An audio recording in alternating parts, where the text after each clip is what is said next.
Black magic dreams rule the night, and the Queen of Thorns is the new most interesting character on the show. It's a Game of Thrones Season 3, Episode 2, Dark Wings, Dark Words. Hi YouTubers! So as the title implies, this episode is all about stepping out of the fire and into the frying pan.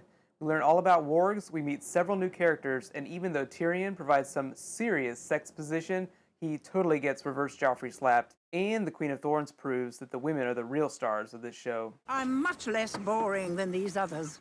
So the new characters we meet include Orell the Warg, the Queen of Thorns, Roose Bolton, Jojen and Mira Reed, Vargo Hoat, and the Brotherhood Without Banners. Oh, and there is one character that the ladies will be really happy to meet.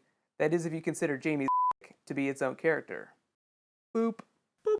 So the Queen of Thorns has no more to give for you, so you might as well just tell her what she wants to know, and bring her cheese. He's a monster. Sansa says what we've all been thinking. What is Joffrey's medication, and why did he go off of it? The Queen of Thorns is actually one of the most important characters in A Storm of Swords. It's not confirmed whether or not her big moment this season will come during this season or during Season 4.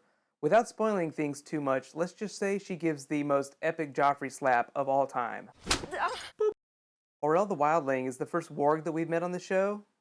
Wargs enter a mystical state that allows them to enter the bodies of animals and, spoiler alert, people. But in order to do so, they have to leave their own bodies, cue the white eyes. So this leaves them incredibly vulnerable while in this state.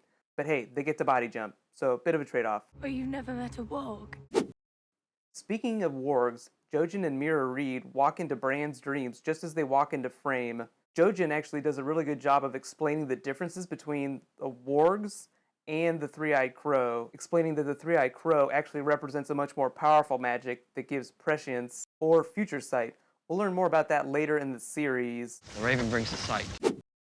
Arya, Pie and Gendry introduce us to the Brotherhood Without Banners. If you'll notice, that's Thoros of Myr singing the Rains of Castamere. With no one there to hear. Technically, it's a Lannister theme, but it's a bit of a runner theme for this season. There's even an episode called Rains of Castamere, which is rumored to be the Red Wedding episode. Boop.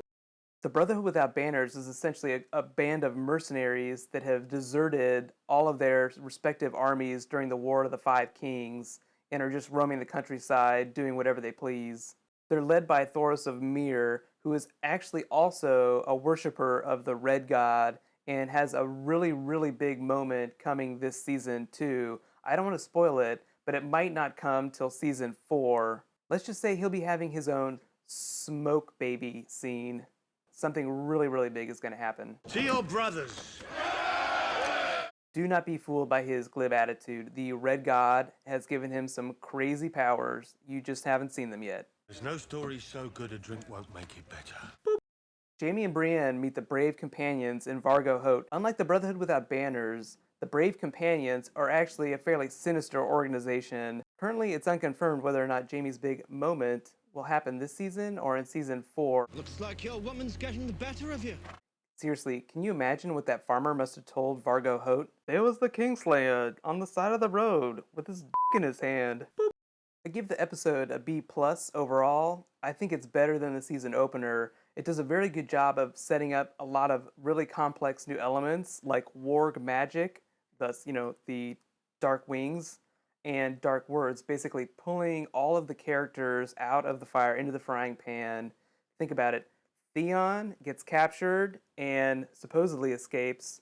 Arya gets thrown in with the Brotherhood Without Banners, and Jaime and Brienne are captured by the Brave Companions. Mance also tells Jon Snow that they have to move south or die. Sansa finally calls out Joffrey for the douche he is, and Marjorie Tyrell auditions for next season on Dexter.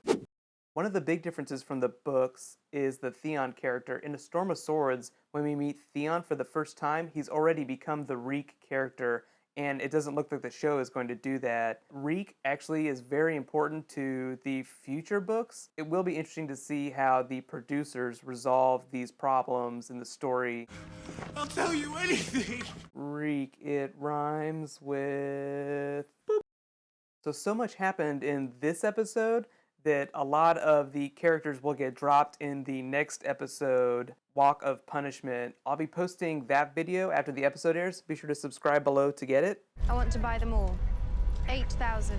Also, big announcement, I'll be posting 2 additional videos this week, including a spoiler video for what will probably be the final community season, shed a little tear, and a preview of Rebel Wilson's MTV Movie Awards. You'll get to see the first trailer for Catching Fire and some new Star Trek Into Darkness content. Check out my Tumblr and my Facebook to find out when I'm going to post those videos. My other big announcement is that I'll be adding a 3rd video every week. It'll either be Tuesday or Thursdays, and we'll focus mostly on big movie content.